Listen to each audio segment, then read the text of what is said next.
Vikosi vya Urusi vilianzisha mashambulizi mengi katika eneo la Dobropilya, mji wa Donetsk, mwishoni mwa Machi 7 na kusababisha hasara na majeruhi mengi. Kulingana na mkuu wa utawala wa kijeshi kutoka mkoani Donetsk, aliweza kueleza hivyo kuhusu taarifa hii, ambako pia siku ya leo majeruhi na maafa vimeongezeka zaidi, ambako watu takriban 11 wameweza kuuawa na 50 kujeruhiwa kutokana na shambulizi hilo la siku ya Machi 7 katika mwanzo kabisa mwa weekend hii.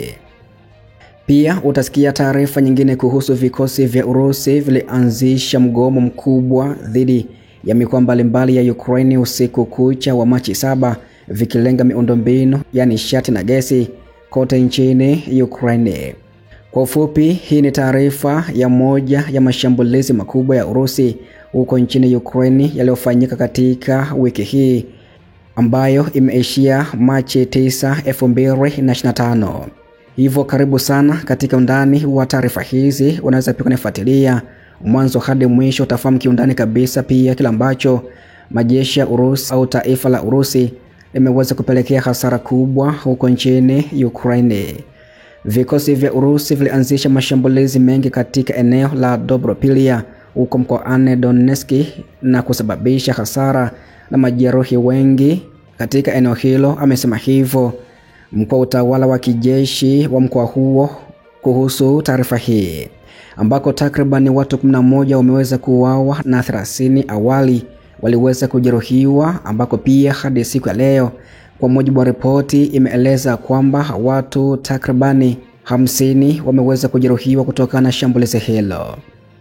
Gavana wa wilaya ya Donetsk Vadim Filashkin aliripoti hivyo, lakini pia akabainisha kuwa watu zaidi wanaweza kunaswa chini ya vifusi, ambako baadhi ya majengo 8 ya ghorofa yameharibiwa kutokana na shambulizi hilo. Baadaye mchana alisasisha idadi ya waliojeruhiwa kupanda zaidi 47 kufikia kabla ya ripoti ya leo, ambapo 7 kati ya wale waliojeruhiwa walilazwa hospitalini huko Dobropilya, huku 3 wakihamishwa hadi Dnipro, na miongoni mwa waliojeruhiwa walikuwa watoto takribani 7. Machi 8, yani siku ya Jumamosi ya wiki hii, rais wa Ukraine Volodymyr Zelensky alitangaza katika hotuba yake ya jioni ya kwamba idadi ya watu waliojeruhiwa iliongezeka na kufikia watu 50, na ilikuwa moja ya mgomo wa kikatili zaidi.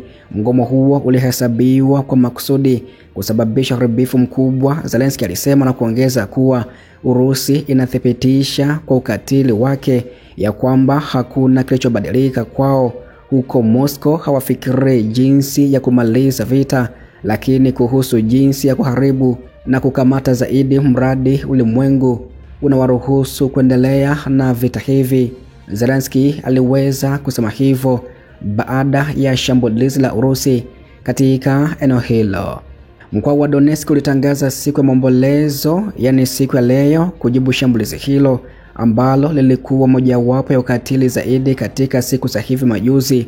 Filashkin alisema hivyo, ambako mji huo wa Dobropilya uko kilomita 94 kaskazini magharibi mwa Donetsk, inayokaliwa na Urusi, kituo cha utawala cha mkoa huo.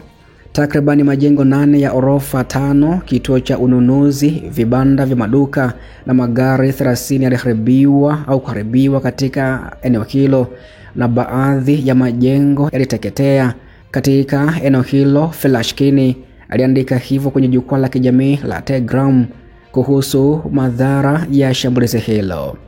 Balozi wa Marekani aliyeko huko nchini Ukraine anayefahamika kama Brigette Brink alizitaja habari hizo ya kuwa za kutisha, ambako alichapisha hivyo kwenye jukwaa la kijamii la X, zamani kifahamika kama Twitter, na idadi ya raia inaendelea kubeba mzigo mkubwa wa vita hivi.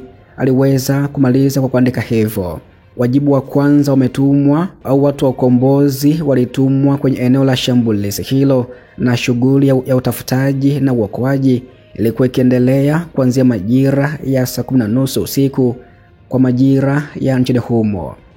Uamuzi wa rais wa Marekani Donald Trump wa kusitisha ushirikiano wa kijasusi na Kiev umezua wasiwasi nchini Ukraine ya kwamba mashambulio ya Urusi hasa ya makombora sasa yanaweza kushambulia miji hiyo bila onyo la awali.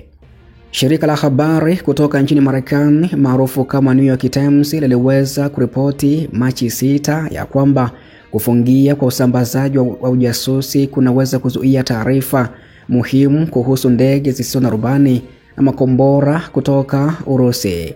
Trump alitoa tangazo hilo huku kukiwa na kuzorota kwa kasi kwa uhusiano kati ya Kiev na Washington, huku akimshinikiza Zelensky akubaliane na mapendekezo yake ya mazungumzo ya amani baina mwa Urusi au na nchi ya Urusi. Muda mfupi baada ya kufungia mnamo Machi 5, kombora la Iskander kutoka Urusi liliweza kushambulia hoteli huko Kryvyi Rih na kusababisha watu 4 kuuawa na wengine 30 kubaki wakiwa majeruhi na kurudisha nyuma kile kilicho hatarini wakati makombora ya Urusi hayajazuiwa. Shambulizi jingine kubwa katika wiki hii ni lile ambalo vikosi vya Urusi viliweza kulianzisha katika mikoa mbalimbali ya Ukraine usiku kucha wa Machi 7, vikilenga miundombinu ya nishati na gesi kote nchini. Waziri wa nishati wa nchi hiyo Herman Alushenko aliweza kuthibitisha hivyo kuhusu shambulizi hilo, ambapo takribani watu 2 walijeruhiwa kutokana na mashambulizi hayo baada ya kombora la Urusi kuharibu majengo 2 ya makazi katika jimbo la Poltava na kujeruhi mtu mzima mmoja na mtoto mmoja. Pia hapakuwa na taarifa zilizopatikana mara moja kuhusu hali ya majeruhi hao. Urusi imekuwa ikirusha makombora mara kwa mara yanayolenga maeneo mbalimbali nchini humo, ambako vikosi kutoka Urusi vimeendelea kulenga miundombinu muhimu ya nishati huko nchini Ukraine, huku Urusi ikiendelea kujaribu azimio la Ukraine katika miezi ya baridi kali nchini humo. Awali Urusi iliweza kurusha mfululizo makombora mwendo wa saa 4 asubuhi siku ya Machi 7 kwa saa za huko, yakilenga maeneo mbalimbali ya magharibi mwa nchi hiyo, ambapo msururu wa pili wa makombora uliingia kwenye anga ya Ukraine mwendo wa saa 6 kwa majira ya nchini humo. Milipuko iliweza kuripotiwa katika mji wa magharibi wa Ternopil mwendo wa saa 5 asubuhi kwa saa za huko, kufuatia mfululizo wa mashambulizi ya kwanza, na baadaye asubuhi milipuko ilisikika katika mstari wa mbele wa kivita wa jiji la Kharkiv majira ya saa 6:30. Gavana kutoka Ternopil anayefahamika kama Vyacheslav Nehoda aliweza kuripoti ya kwamba kituo muhimu cha miundombinu katika eneo hilo kiliweza kushambuliwa kwa kombora la Urusi, ingawa hakuna majeruhi walioweza kuripotiwa. Nehoda pia aliongeza kuwa usambazaji wa gesi unaweza kukatizwa kutokana na shambulizi hilo. Uharibifu pia uliweza kuripotiwa katika bomba la gesi katika Poltava katikati ya shambulio hilo, na hapakuwa na taarifa iliyopatikana mara moja kuhusu ukubwa wa uharibifu katika eneo hilo. Vifaa muhimu vya miundombinu pia viliweza kulengwa huko Ivano-Frankivsk, ingawa pia hapakuwa na taarifa za uharibifu au hasara zilizoweza kuripotiwa. Gavana Svitlana Onyeshichuki aliweza kueleza hivyo kwa ufupi kabisa kuhusu shambulizi hilo, ambako vifaa muhimu vya miundombinu pia viliweza kulengwa huko Chernihiv na angalau kimoja kikipata uharibifu. Gavana Vyacheslav Chausi alisema hivyo. Ulinzi wa anga ulikuwa hai katika mikoa yote ya Ukraine, huku kukiwa na vitisho vya makombora kutoka Urusi, ambako Urusi iliweza kurusha takriban makombora 67 ya aina mbalimbali na ndege zisizo na rubani 194 dhidi ya Ukraine. Jeshi la wanahewa liliweza kuripoti hivyo, hiyo pia ikiwa ni pamoja na makombora 35 ya KH-101/55 SM, makombora 8 ya kalibre makombora matatu ya Iskander-M au KN-23, makombora manne ya AC-400 na makombora manane ya angani ya KH-59/69. Vikosi vya Ukraine pia viliangusha shabaha 134 za angani yakiwemo makombora 25 ya KH-101/55 SM, makombora manane ya kalibre, kombora moja la KH-59/69 na drones 100 kutoka Urusi. Makombora 10 hayakufika malengo husika na ndege zisizo na rubani 86 zilipotea kutoka kwa rada bila kusababisha uharibifu katika nchi hiyo.